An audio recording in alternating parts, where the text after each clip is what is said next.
ವ್ಯಕ್ತಿಗಳು ಎದುರಿಸುವ ಸಾಮಾಜಿಕ ಮತ್ತು ಮಾನಸಿಕ ಒತ್ತಡಗಳ ಆಧಾರವಾಗಿರಿಸಿ ಒಬ್ಬ ವ್ಯಕ್ತಿಯ ಮದುವೆ ಮಕ್ಕಳ ವಿಷಯದ ತೊಳಲಾಟವನ್ನು ಬಿಂಬಿಸುವ ಒಂದು ವಿಭಿನ್ನ ಶೈಲಿಯ ಸಾಂಕೇತ್ ಕನ್ನಡ ಸಿನಿಮಾ ಜುಲೈ 26ನೇ ತಾರೀಕಿಗೆ ರಾಜ್ಯದಾದ್ಯಂತ ತೆರೆ ಕಾಣಲಿದೆ.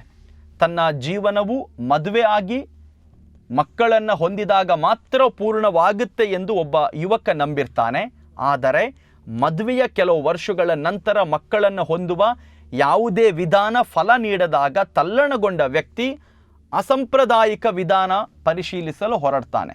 ತನ್ನ ಸುತ್ತಲಿನ ಪ್ರತಿಯೊಬ್ಬರ ಜೀವನವನ್ನು ಯಾವ ರೀತಿ ಅಪಾಯಕ್ಕೆ ಸಿಲುಕಿಸುತ್ತಾನೆ ಅನ್ನೋದನ್ನು ಆಧಾರವಾಗಿರಿಸಿಕೊಂಡು ಈ ಚಿತ್ರವನ್ನು ರೂಪಿಸಲಾಗಿದೆ. ಇದೊಂದು ಕನ್ನಡ ವಿಭಿನ್ನ ಕಥೆಯನ್ನು ಒಳಗೊಂಡ ಸಿನಿಮಾವಾಗಿದ್ದು ಅತ್ಯಂತ ರೋಚಕ ಸನ್ನಿವೇಶಗಳನ್ನು ಒಳಗೊಂಡಿದೆ. ರಿವರ್ ಸ್ಟ್ರೀಮ್ ಸ್ಟುಡಿಯೋಸ್ನಲ್ಲಿ ನಿರ್ಮಾಣಗೊಂಡ ಸಾಂಕೇತ್ ಚಲನಚಿತ್ರದ ಪ್ರೀಮಿಯರ್ ಶೋ ಜುಲೈ 21ನೇ ತಾರೀಕಿಗೆ ಮಂಗಳೂರಿನ ಭಾರತ್ ಸಿನಿಮಾಸ್ನಲ್ಲಿ ನಡೆಯಲಿದೆ. ಜುಲೈ 26ನೇ ತಾರೀಕಿಗೆ ಈ ಒಂದು ಸಿನಿಮಾ ರಾಜ್ಯದಾದ್ಯಂತ ತೆರೆ ಕಾಣಲಿದೆ.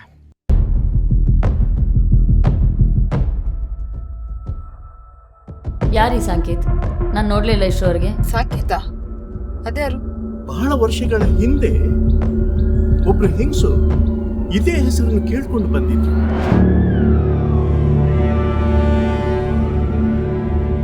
ಪ್ರಾಚೀನವಾದ ಒಂದು ಶಕ್ತಿಯುತ ವಿಧಿ ಇದೆ. ಇದರ ಬಗ್ಗೆ ಗೊತ್ತಿರೋದು ಒಂದು ರಹಸ್ಯವಾದ ಪಂಗಡಕ್ಕೆ ಮಾತ್ರ. ಈ ವಿಧಿ ನೀವು ಪಾಲಿಸಿದ್ರೆ ನಿಮಗೆ ಬೇಕಾದ್ದು ನಿಮಗೆ ಸಿಗ್ತದೆ. ಆ ಫ್ಲಾಟ್ ಬಗ್ಗೆ ಯೋಚನೆ ಮಾಡುವಾಗಲೇ ಭಯ ಆಗುತ್ತೆ. ಅಲ್ಲೇ ಅಲ್ವಾ ನಿನ್ನ ತಂದೆ ವಿಷ ತಕೊಂಡು ತೀರಿ ಹೋಗಿತ್ತು? ನನ್ಗೆ ಹೇಗೆ ಜ್ಞಾಪಕಕ್ಕೆ ಬಂತು ಅಂದ್ರೆ, ನಿಮ್ಮ ಹಾಗೆ ಅವರು ತುಂಬಾ ಗರ್ಭಿಣಿಯಾಗಿದ್ರು.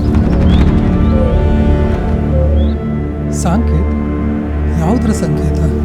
ಸದ್ಯಕ್ಕೆ ಮುಂದೆ ಬರಲಿರುವ ಒಳ್ಳೆಯ ದಿನಗಳ ಸಂಕೇತ ಅಂತ ತಿಳ್ಕೊಳ್ಳಿ.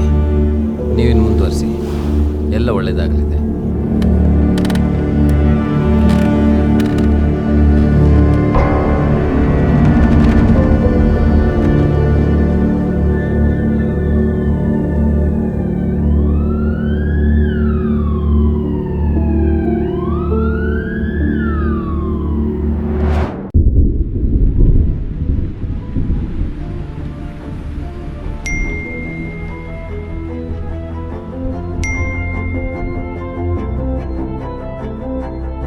ಕಾಯುತ್ತಲಿದ್ದೆ ಸುಂದರ ಕ್ಷಣಕ್ಕೆ ಅದೆಷ್ಟೋ ವರ್ಷಗಳಿಂದ ಈ ಕಾಂಗಿ ಹೋರಾಟದಿ ಹಠಮಾರಿ ವಿಧಿಯ ಸೋಲಿಸಿ ಬೀಗುತ್ತಿರುವೆನ. ಮುಸುಕಿನಡಿ ಹಲವರು ನಗುತ್ತಿದ್ದರು ನೋಡಿ ನನ್ನ ಅಸಹಾಯಕತೆಯ. ಈ ನಿರ್ದಯಿ ಸಮಾಜವ ಮೆಟ್ಟಿ ನಿಂತು ಬರೆದಿರುವೆ ನನ್ನ ಸ್ವಂತ ಕಥೆಯ. ಶಾಂತವಾದ ನದಿಯು ಆರ್ಭಟಿಸುವಂತೆ ಭಾಸವಾಗುತ್ತಿತ್ತು ಅಂದು. ಬೋರ್ ಗರೆಯುವ ಕಡಲು ಸಂಗೀತ ಮೀಟಿ ಮಂದಹಾಸ ಬೀರುತ್ತಿದೆ ಇಂದು. ಕಾಯುತ್ತಲಿದ್ದೆ ಈ ಸುಂದರ ಕ್ಷಣಕ್ಕೆ ಅದೆಷ್ಟೋ ವರ್ಷಗಳಿಂದ ಏಕಾಂಗಿ ಹೋರಾಟದಿ ಹಠಮಾರಿ ವಿಧಿಯ ಸೋಲಿಸಿ ಬೀಗುತ್ತಿರುವೆನ.